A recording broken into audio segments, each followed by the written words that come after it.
his keynote address. Everybody, please put your hands together for Dr. Bhaskar Chatterjee.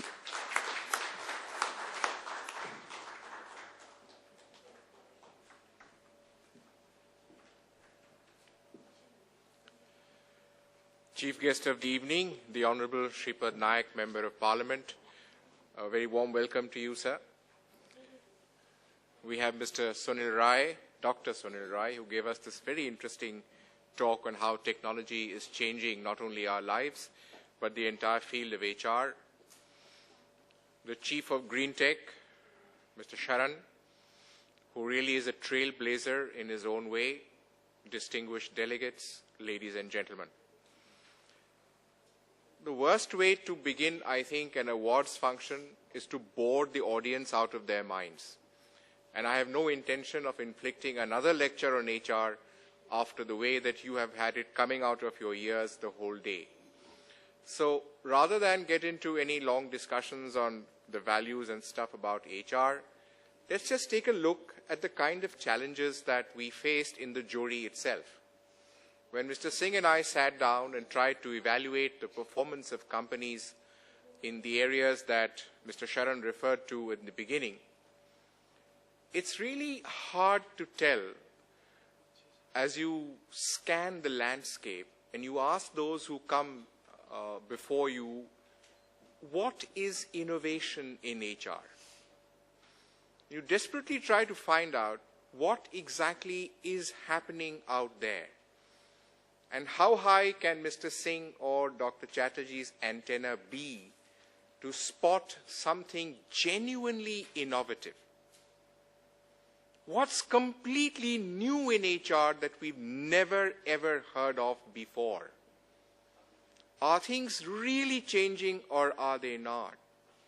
What is being touted as innovation? Is it the same old tired offerings that we have seen time and time again? And I must say that there were some very, very extraordinary surprises.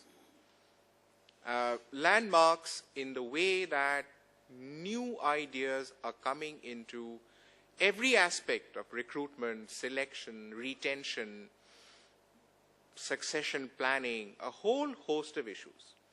And what I was happy to see was that when you talked about innovation, people have stopped to talk about generalities. We do recruitment in the following way, okay? What's new about that? This is new, this is new, this is new. And indeed, although they may say it's new, at least one of those three struck us as something definitively different. The death of the resume, said Dr. Rai. And the fact is that today more and more HR people are no longer looking at just the resume. They see it as a doctored device. We heard one speaker this morning say, the resume is all the good things about yourself. There's a small little tuck away in the end which says, what are your challenges? Nobody talks about drawbacks, deficiencies, lacunae. No words like that are used. So you always dress up for the party, but in the office, every day will be just you, not your biodata.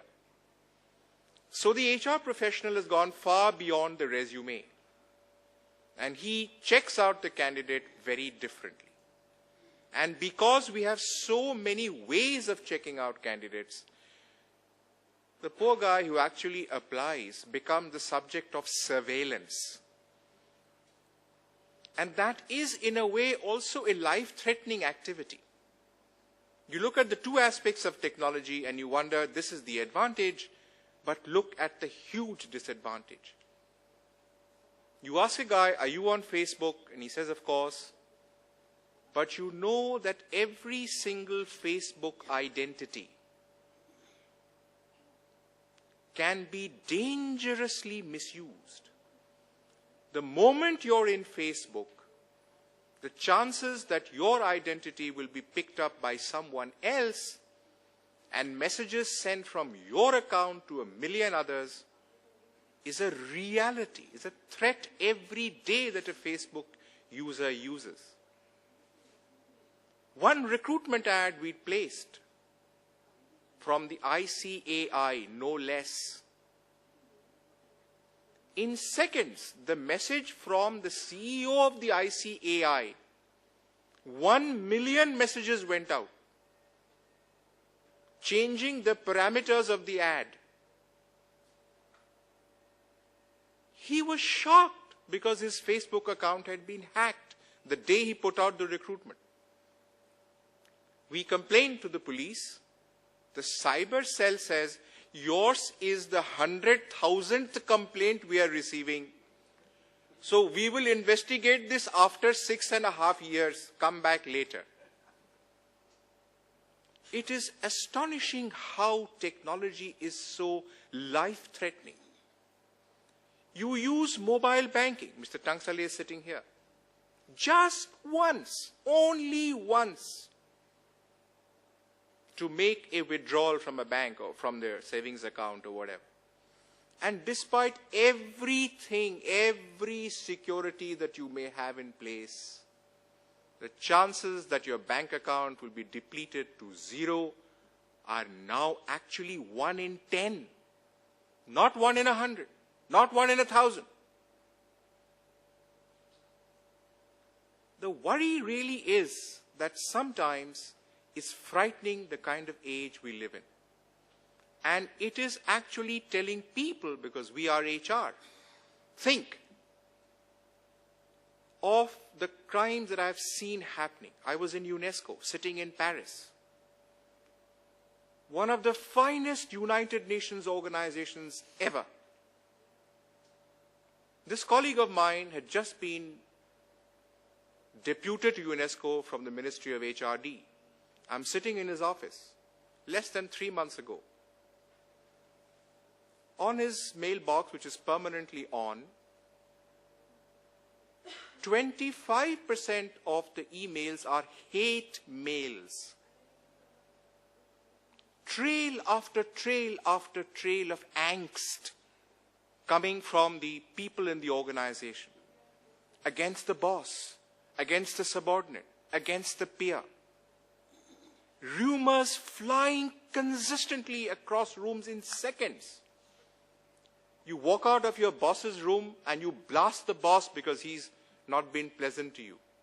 You spend the next half hour blasting all the UNESCO sites.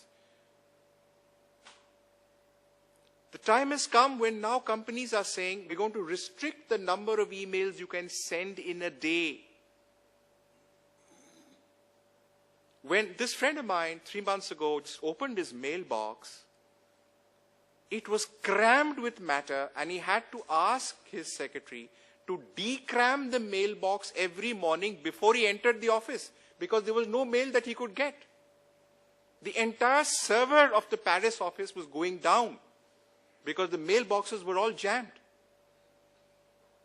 So whether you have a server or whether you have a cloud or whatever you may have, the power of the technology to disrupt human life and therefore human resources is so real that it's frightening. Where then is sanity? That which we create for the benefit of mankind so easily becomes, for all of us, such a dangerous activity. You find people perpetually checking, oh boy, do I have a 1 lakh followers? So where's my Twitter account? Now how many people came? You're counting all the time, you're opening all the time, Twitter is writing to you, you are writing back. Where is your productive life? You can't carry out a conversation with a colleague. Forget your colleague, you can't carry out a conversation with your children or your wife or your spouse. Because in that conversation, almost 75% of the time is about interruptions. People have come into a way in which flicking the phone out and checking it every 5 or 10 seconds is as natural as doing anything else. We've all become fidgety. Was there a mail I missed? Was there an SMS I missed? Was there something I didn't do? What the hell is happening to our lives? As HR professionals, we need to be concerned about bringing some sanity as much as we have to bring some sanctity. With these few words, I would leave you now. I told you in the morning, every time I speak, I'll try and say something different. And this is one idea which occurred to me. Thank you so much.